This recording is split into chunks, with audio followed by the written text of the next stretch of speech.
Welcome to Sew Very Easy. My name is Laura, and Rily Blake has come out with a fabric line called Art Journal. And it really is like someone has been journaling, writing down their projects or their findings on flowers, bugs, butterflies, and things like that. So it's a big line and it's a really nice line. So there's lots of different things that we could do with it. Let me show you some of the fabrics and I have a project to go with it. So we have the journal, light flowers, dark flowers, music that is all about the flowers, bugs, bees, stuff like that, farm equipment, notes for seed packages, notes for butterflies, stamps for bugs, big stamps for birds, drawings of the flowers, admission tickets for the show, newspaper advertisements, and seeds. They have a big panel made of a lightweight canvas so that you're able to do the notebook covers. And of course, they do have some solid colors to go with it. And then they have this long border fabric. So the quilt is going to consist of 4 blocks. So I have fussy cut 4 of my flowers, and these are cut at 6.5 inches. And out of the same fabric, I semi-fussy cut 32 3.5 inch squares. From here, we are going to need 4.5 inch squares. The green, we're going to need 32. The red, we're going to need 24.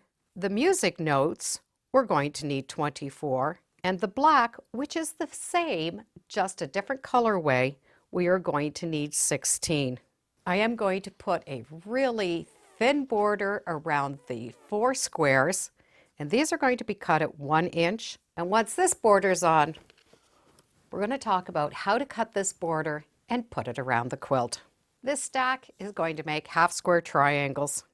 We're going to mix up these 4.5 inch blocks to make half square triangles. So we match the white and the green. So we have 8 of each color, 8 of each color of the red and green. We're going to need 16 of the green and 16 of that dark black, 16 of the red and 16 of the white. We're going to make these half square triangles and they're going to be trimmed down to 3.5 inches, which will match our 3.5 inch squares. So let's get our half square triangles done. Once all the half square triangles are trimmed to 3.5 inches, we're going to sew those together in components. The black and the greens, all of them are going to be sewn together. So we're going to have the green touching and the black on the outside. We need to make 8 units with the red and white. So we have that white as a big V, 8 units of the green and white. So we're going to have the white as a V. This is going to give us 16 half square triangles with the red and the green, which we're going to sew onto those 3.5 inch white squares. And we're going to have 16 left of the red and the white.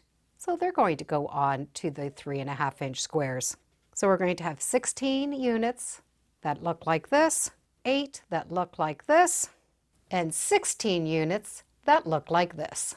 We are going to be able to join our 3 arrows together.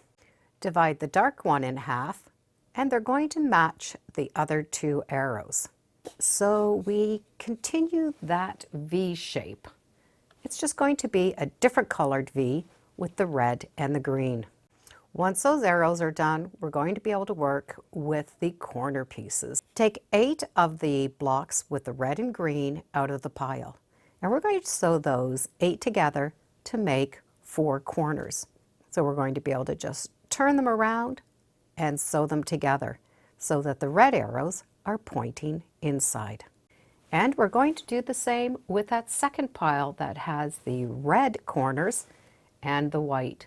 Sew them together and make sure that the red triangles are facing each other. And we will have 4 of each of these corners. And we can put the 2 piles aside. We have the V's done and the reds are pointing in. With the other 2, we're going to do the same thing. Have the reds point in and join them up. So we're going to have a green on one corner and a white on the other.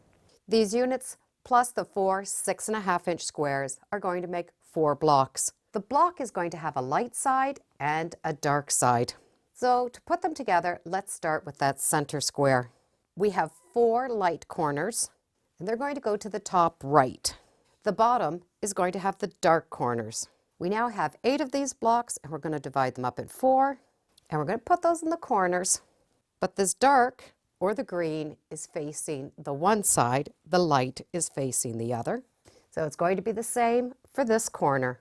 The light is facing the one side, the dark or the green is facing the other. So you'll be able to see that we have a light and a dark. These V shapes that have the 2 different colors are going on the dark side.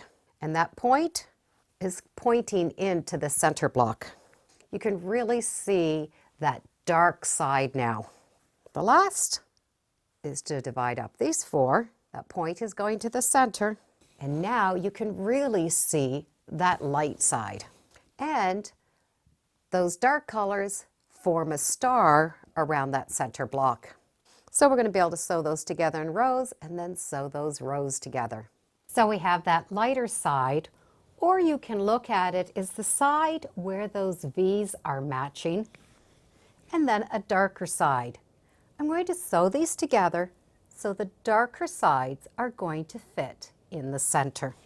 If you have all of your blocks stacked together in the same way, it's the center one is going to turn all the way around. So it's just going to rotate. Now when we look at it, it definitely appears very different. You really do notice these shapes. These look like a square and a square and a square. We do have a red star and more white blocks. Now, of course, you could put them together so that the light is in the center. So now instead of a square in a square, we have a square, and you'll notice the arrows more. So both options are great. So we're going to sew them together the way you like and put that one thin 1-inch border all the way around. The blocks are together and that little black border is on. So the next thing I want to do is add on this border print. So the border print, I can choose a small border, a medium border, or a large border.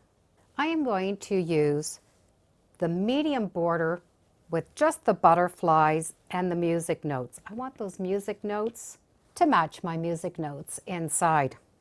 So the measurement that you are going to need is the measurement of your quilt, plus whatever that border is. So we need to take the measurement of the quilt, and we're going to add the size of the border. In my case, the quilt is 37.5 inches. This border print is 5.5 inches. That gives me 42 inches. But I do need to subtract some seam allowance. So I need to subtract 1/2 inch. And in my case, it's going to be 41.5 inches. So I'm going to cut those 4.5-inch strips, and that is going along that width of the fabric. So it's going to go from selvage to selvage. And I'm going to cut right along those lines. So how this is going to work is we're going to have that one cut edge. We're going to be able to match it.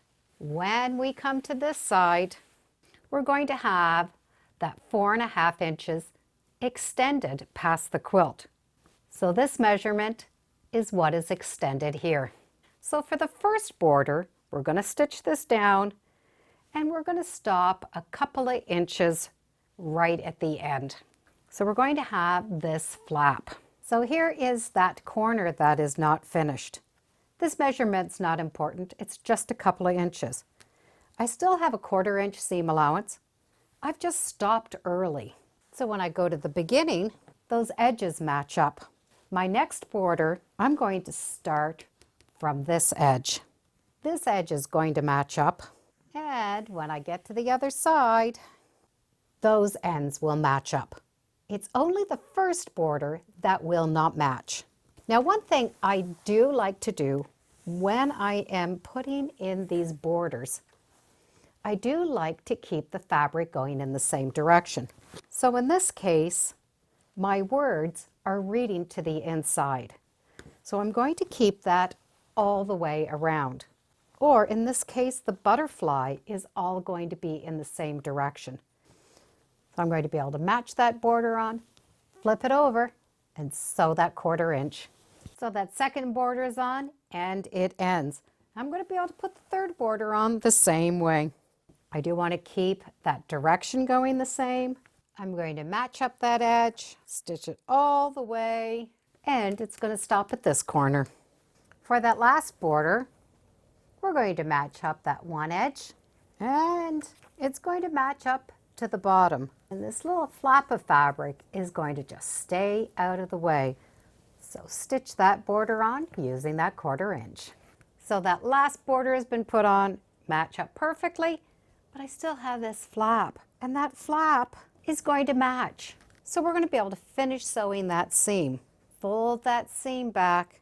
We're going to be able to finish that, and it's going to match up to the top. That border is now done. By finishing that little partial seam, I was able to finish the border. Now, if you're wondering, why did I do the border this way, and why didn't I do the 2 sides and then the top and the bottom?